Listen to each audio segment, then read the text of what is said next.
Welcome, everyone. My name is Gregory Feifer. I'm the Executive Director of the Institute of Current World Affairs, and I'd like to thank you all for being here. I would especially like to thank our guests from out of town for coming to Washington. And among our distinguished diplomatic guests, the ambassador from the Republic of Mali, Mamadou Nimaga, and the first counselor of the... could you please stand? Thank you. And the first counselor of the French Embassy in Washington, Benjamin Rurik.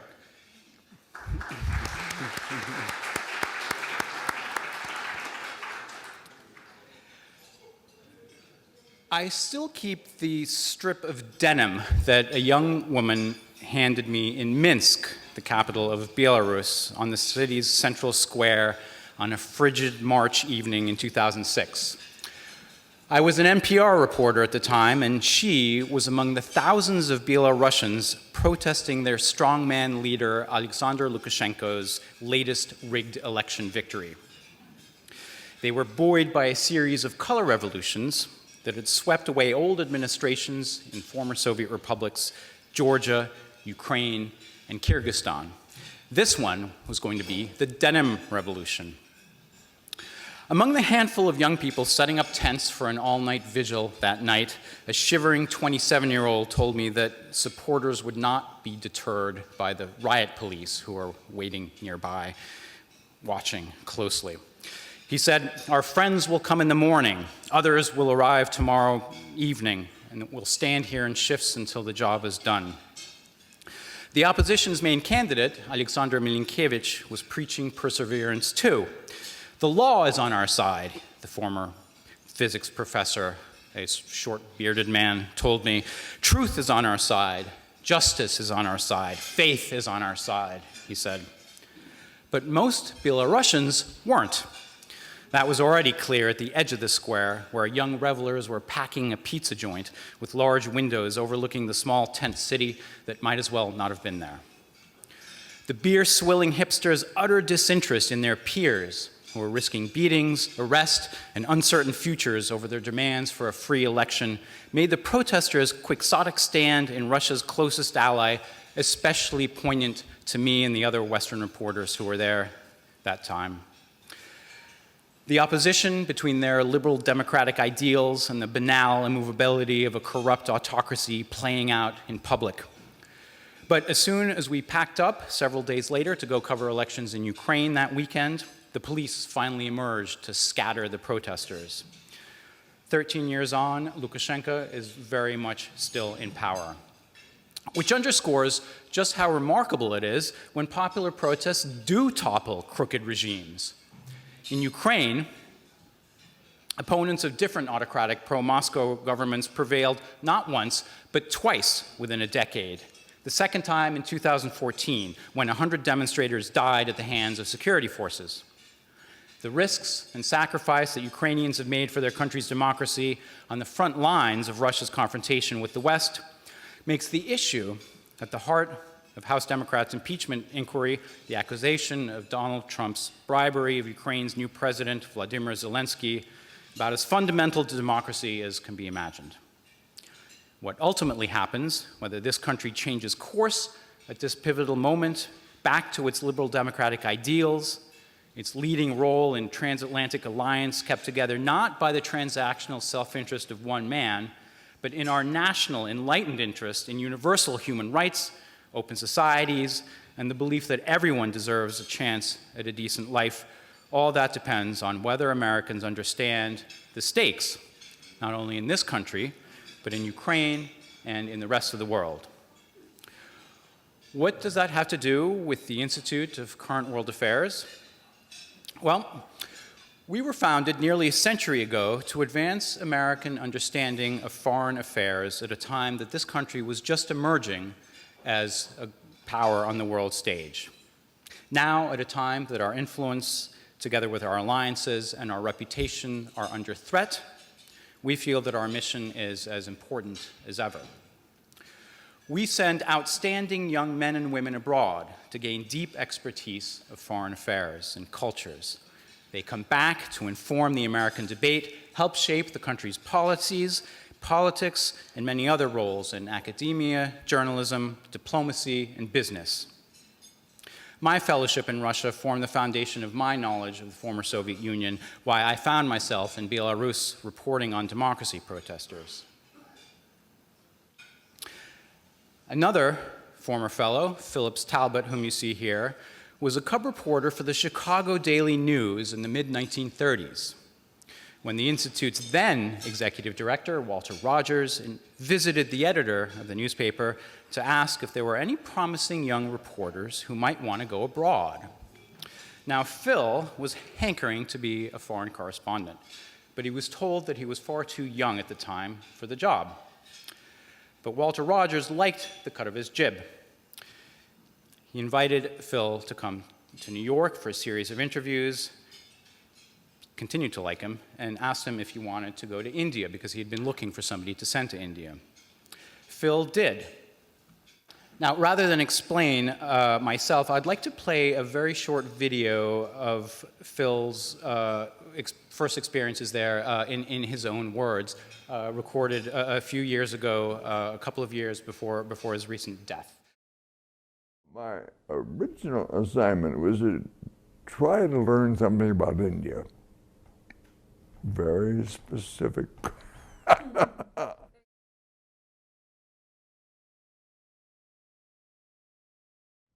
I was taken to the leader's tent, and without being told whom I was to see, was asked to come into a particular section. And there sat Nehru. Well, of course, I recognized him immediately. Well, we talked, and then he said, well, why don't you stay here in the leader's camp for the next 3 days, and we'll talk when I have time. Well, he was terribly busy, but on the other hand, during those 3 days, he gave me a kind of précis of his book, The Discovery of India, the background of India, the history, the culture of India, and so on and so forth.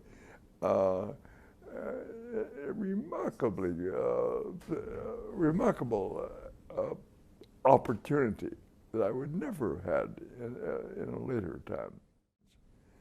And then just a little while later, the Congress Party had its national meeting. I don't know how many tens of thousands of people who came there in a village in Bihar. Hard to get to. Construction of everything, tents and all sorts of small buildings.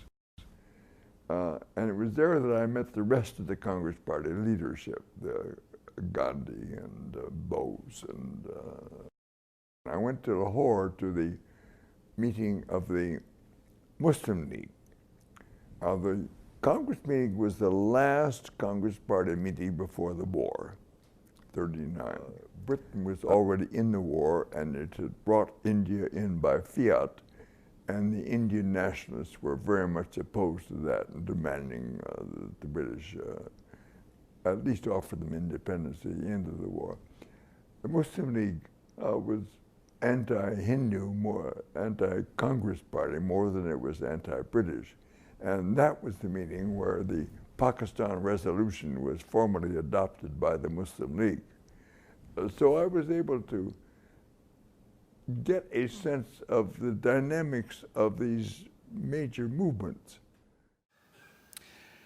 After World War II, Phil returned to the Chicago Daily News, this time as a foreign correspondent in India, where he witnessed the country's partition. He became a leading India and Pakistan expert, named by President John F. Kennedy to be Assistant Secretary of State for Near Eastern and South Asian Affairs, before he took up as ambassador to Greece, then president of the Asia Society in New York. It all happened because of his ICWA fellowship. Tomorrow, the Board of Trustees will pick 2 new fellows from the 4 candidates here tonight who are with us. May I please ask them to stand up when I name them? Astha Rajvanshi has applied to study the rights of women and other oppressed minorities in India. Thank you, Astha.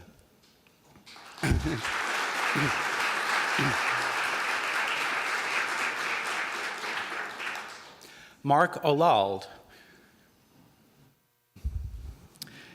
Mark wants to examine power dynamics and marginal community struggles in mining and other natural resource extraction in South Africa.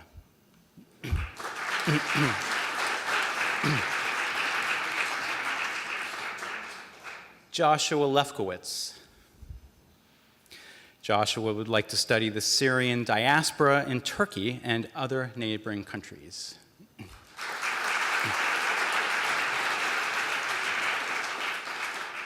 And Joseph Burton.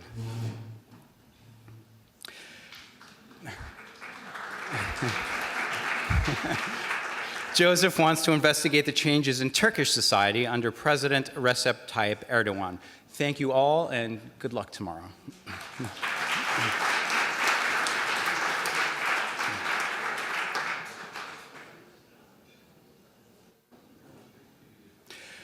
Our current fellows are doing excellent work in the field. Elizabeth Hawkins, whom you see here, began her fellowship in El Salvador in June. She's a lawyer who closed her decade-old law practice in Seattle, representing migrant workers, to learn more about factors prompting migration by the kinds of people that she had represented. She's written about special tribunals into organized crime and traveled to Mexico following a Salvadoran migrant's journey. Now she's researching gang and domestic violence. Emily Schultheis is doing terrific work investigating the rise of populism and the far right in Central Europe from her base in Berlin. She spent a month in the eastern German border town of Görlitz. She's written about Austria's government collapse and reported from Hungary. Last month, she interviewed young people in Leipzig and elsewhere in Germany, born in 1989, about the fall of the Berlin Wall that year, 30 years ago this year. David Kenner is between his base in Saudi Arabia and Lebanon, where he recently wrote about Colonel William Eddy, the diplomat, scholar, Marine officer who was central to establishing the U.S. relationship with Saudi Arabia. David is now back in Riyadh investigating Saudi universities. Matthew Chitwood has just finished his fellowship in China's rural southwestern Yunnan province, where he spent 2 years based in an isolated village of 350 people observing the transformation of rural society. As money flows in for the first time since the country kicked off its economic reforms 4 decades ago.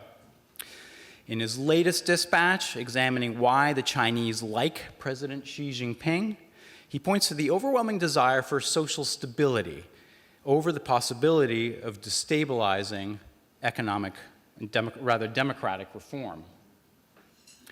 He writes in this dispatch, "The last 40 years of growing prosperity and military strength follows a century of upheaval, including invasion, civil war, revolution, mass starvation, and totalitarian rule. The stark difference was showcased just recently when the People's Republic of China turned 70. President Xi surveyed troops and intercontinental ballistic missiles along Beijing's Street of Eternal Peace. Colorful floats narrated China's development since 1978, reform and opening, WTO accession, the 2008 Olympics, which has produced a flurry of economic statistics envied by the rest of the world, double-digit growth for more than 25 years, a reduction in infant and maternal mortality rates to 1/8 their levels in 1980, trillions of dollars in unparalleled infrastructure investment, and 800 million people lifted from poverty." One informed urbanite told Matt in Beijing that, "We're not stupid melons. We see the outside world and we want more freedoms, but don't bring American thinking about how to accomplish that. We've made a lot of progress in the last 70 years, and we can make much more in the next 70. Matt has arranged for the LA Times Book Review to republish a series of his ICWA dispatches, and he's starting a book based on his fellowship research. And finally, Karina Pizer. Karina, may I ask you to please stand?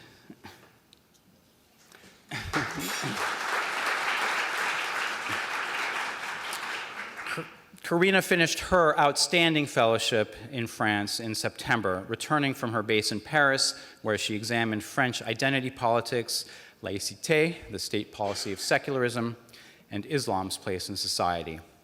For her final reports, Karina traveled to Nice to write about far-right politicians in and around the city. reported about government hopes for a French Islam, and far-right rhetoric creeping into mainstream politics. We heard her end of fellowship report earlier today at the Alliance Française here in Washington when she described how she believes France's law on secularism can be used against Muslims in the country. Thank you and congratulations, Karina.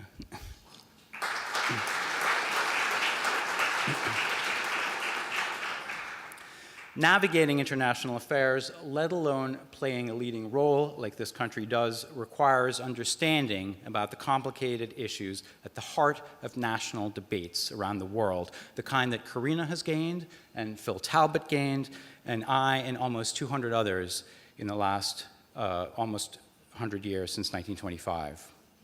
What's at stake today is more basic than simply understanding foreign affairs. As we saw in congressional hearings here in Washington last month, the country's fate will come down to individual Americans standing up for our core beliefs, the metaphorical equivalent of those pitching tents in Minsk's Central Square 13 years ago.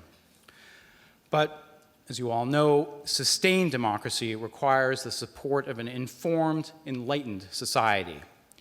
Advancing that is the Institute's core mission. Because as long as enough of us decline to do the right thing, like the Belarusian revelers inside the pizza place in Minsk, corruption and autocracy, not the greater good, will determine the law of the land. Thank you all very much. Now I will let you enjoy your dinner before I will introduce the main act, our keynote speaker.